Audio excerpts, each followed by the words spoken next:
Hello guys, welcome to साइक्रक्स। मैं हूं आपका होस्ट और आज हम बात करेंगे कुछ ऐसे ह्यूमन एक्सपेरिमेंट्स के बारे में जो कि हिस्ट्री के सबसे शॉकिंग एंड कंट्रोवर्शियल एक्सपेरिमेंट में से एक हैं। साइक्रक्स पे हम जनरल साइंस, जनरल नॉलेज और फिक्शन को एक्सप्लोर करते हैं और आज का टॉपिक है ह्यूमन एक्सपेरिमेंट्स। कुछ ऐसे एक्सपेरिमेंट्स जो हमें दिखाते हैं कि कैसे साइंस और एथिक्स के बीच की बाउंड्री को क्रॉस किया गया था। तो चलिए शुरू करते हैं।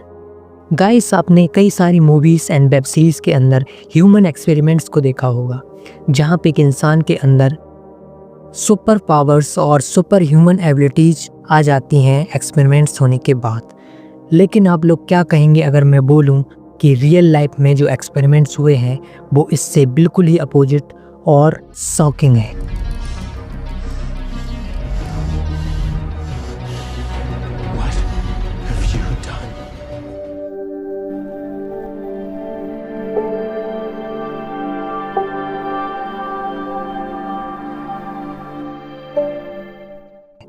स्टैनफोर्ड प्रिजन एक्सपेरिमेंट 1972 में डॉक्टर फिलिप जिम्बार्डो ने स्टैनफोर्ड यूनिवर्सिटी में एक एक्सपेरिमेंट किया था।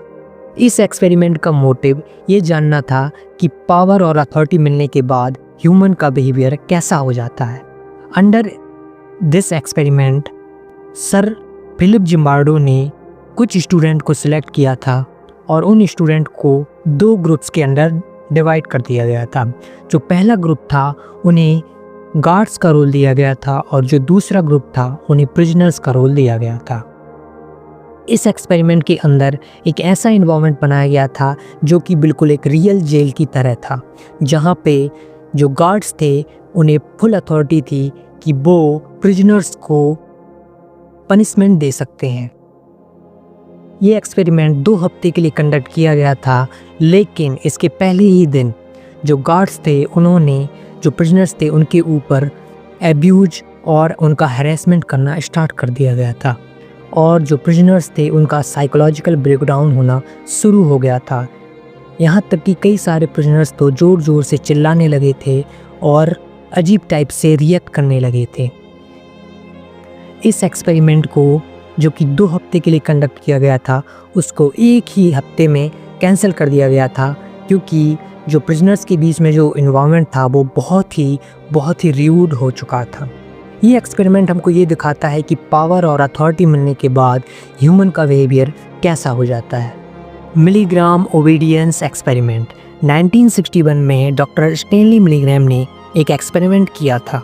इस एक्सपेरिमेंट का ऑब्जेक्टिव था कि अथॉरिटी के प्रेशर में आकर लोगों से काम करवाने के पीछे की साइकोलॉजी को जानना। इस एक्सपेरिमेंट के अंदर लोगों को 2 ग्रुप के अंदर डिवाइड किया गया था। पहला था टीचर एंड दूसरा ग्रुप था लर्नर। दोनों ग्रुप के लोग को दीवार के अपोजिट डायरेक्शन में बिठाया गया था, जहां पर वो एक दूसरे को नहीं देख सकते थे। इस एक्सपेरिमेंट के अंदर जो टीचर था उसे अथॉरिटी दी गई थी, उसे ये ऑर्डर दिया गया था कि वो लर्नर से हर बार एक नया क्वेश्चन पूछे और गलत जवाब मिलने पर उसे इलेक्ट्रिक शॉक दे।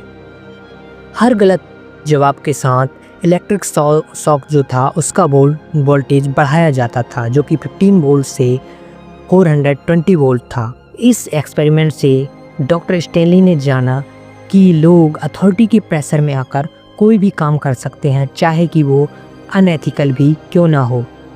इस एक्सपेरिमेंट के अंदर 65% जो टीचर्स थे उन्होंने लर्नर्स को इलेक्ट्रिक शॉक दिए, जबकि जो लर्नर्स थे वो दर्द से चिल्ला रहे थे। ये एक्सपेरिमेंट ह्यूमन बिहेवियर को दिखाता है कि कैसे लोग अथॉरिटी और अपने सीनियर के प्रेशर में आकर कोई भी काम कर सकते हैं। Unit 731 experiments Japan. Unit 731 prisoners का एक secret biological chemical warfare research unit था, जो कि चाइना के हार्बिन रीजन में था। जापान मिलिट्री द्वारा इस रिसर्च सेंटर को चलाया जाता था, जिसमें करीब 3 लाख प्रिजनर्स हुआ करते थे।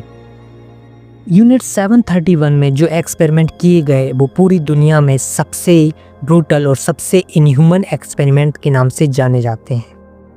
इन एक्सपेरिमेंट को लीड किया था जनरल शिरो इशी ने। इन एक्सपेरिमेंट्स में लोगों को कई सारी बीमारियों से इन्फेक्ट किया जाता था, जैसे कि प्लेग, एंथ्राक्स, कोलेरा और टाइफाइड। इनका ट्रीटमेंट नहीं किया जाता था, ये देखने के लिए कि ह्यूमन बॉडी डिसीजेस से कांटेक्ट आने पर किस तरीके से रिएक्ट करती है और किस तरीके से डिसीजेस को रेजिस्ट करती है। इसके अलावा कई सारे इन्फेक्शियस प्लेग बॉम्ब जो कि चूहों से भरे हुए होते थे, उनको प्रिजनर्स के ऊपर टेस्ट किया जाता था, ये जानने के लिए कि क्या बायोलॉजिकल वॉरफेयर में इनका यूज किया जा सकता है या नहीं। इसके अलावा लोगों की सर्जरी की जाती थी, वो भी बिना एनेस्थीसिया दिए हुए। इसके अलावा कुछ ऐसे एक्सपेरिमेंट भी किए गए थे जहाँ पर कई सारे बायोलॉजिकल वेपन्स, कई सारे केमिकल वेपन्स और ग्रेनेड्स, राइफल्स, इन सभी को ह्यूमंस के ऊपर टेस्ट किया गया था। ये सभी लोग प्रिजनर्स थे और इनके ऊपर ये सारे एक्सपेरिमेंट्स किए गए थे। जापान में किए गए एक्सपेरिमेंट्स दुनिया के सबसे खतरनाक और सबसे अमानवीय एक्सपेरिमेंट के नाम से जाने जाते हैं। इन एक्सपेरिमेंट को मानवता के इतिहास में एक कलंक के रूप में देखा जाता है। कहा जाता है कि लगभग 3 लाख लोग इन एक्सपेरिमेंट के दौरान मारे गए थे। Nazi experiment during world war 2। Nazi Germany में अडोल्फ हिटलर की लीडरशिप के अंदर कई सारे चैम्बर्स बनाए गए थे जहां पर वॉर प्रिजनर्स को रखा गया था और इनके ऊपर कई सारे इनह्यूमन और ब्रूटल एक्सपेरिमेंट किए गए थे। इन एक्सपेरिमेंट के अंदर लोगों को कई सारी बीमारियों से इन्फेक्ट किया गया था और उन्हें बिना ट्रीटमेंट के छोड़ दिया गया था। इन एक्सपेरिमेंट के अंदर लोगों की सर्जरी की गई थी, वो कि बिना एनेस्थीसिया दिए लोगों के ऑर्गन्स एक्सचेंज किए गए थे और व्हाट नॉट। कई सारे केमिकल वेपन्स, बायोलॉजिकल वेपन्स को टेस्ट किया गया था लोगों के ऊपर। इन एक्सपेरिमेंट को लीड किया था डॉक्टर जोसेफ मेंगले द्वारा, जिन्हें एंजल ऑफ डेथ के नाम से भी जाना जाता है। ये एक्सपेरिमेंट दुनिया के सबसे इनह्यूमन और सबसे डार्क एक्सपेरिमेंट के नाम से जाने जाते हैं और कहा जाता है कि इन एक्सपेरिमेंट के चलते करीब 10 लाख लोगों ने अपनी जान को गंवाया था। जियोवनी एल्डेनीज एक्सपेरिमेंट। ईयर 1800 में इटालियन साइंटिस्ट जियोवनी एल्डेनी के द्वारा इलेक्ट्रिसिटी की हेल्प से डेड बॉडी को रिवाइव करने के लिए एक एक्सपेरिमेंट कंडक्ट किया गया था। इस एक्सपेरिमेंट को एक क्रिमिनल की बॉडी पे कंडक्ट किया गया था।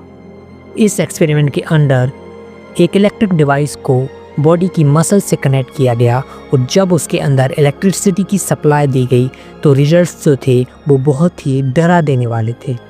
डेड बॉडी के फेस और हैंड्स ने मूवमेंट करना स्टार्ट कर दिया था और डेड बॉडी एक ज़ॉम्बी की तरह रिएक्ट करने लगी थी। ये दृश्य इतना खौफनाक था कि जो लोग इस एक्सपेरिमेंट को बैठकर देख रहे थे उनमें से एक व्यक्ति की हार्ट अटैक की वजह से मौत हो गई थी। इस एक्सपेरिमेंट की बाकी डिटेल्स को यूएस स्टेट डिपार्टमेंट के द्वारा पब्लिश नहीं किया गया। सो गाइस, ह्यूमन एक्सपेरिमेंट हमारी हिस्ट्री के ऐसे डार्क और ब्रूटल चैप्टर्स हैं जो कि ना सिर्फ अनएथिकल थे बल्कि ब्रूटैलिटी की लास्ट स्टेज को भी इसने क्रॉस किया। ये हमें सिखाते हैं कि साइंस एक्सपेरिमेंट को कभी भी ह्यूमैनिटी की कॉस्ट पर नहीं किया जा सकता। अगर आपको ये वीडियो पसंद आई तो साइक्रक्स को सब्सक्राइब करें और कमेंट सेक्शन में अपने थॉट्स और आइडियाज़ ज़रूर शेयर करें। Thank you.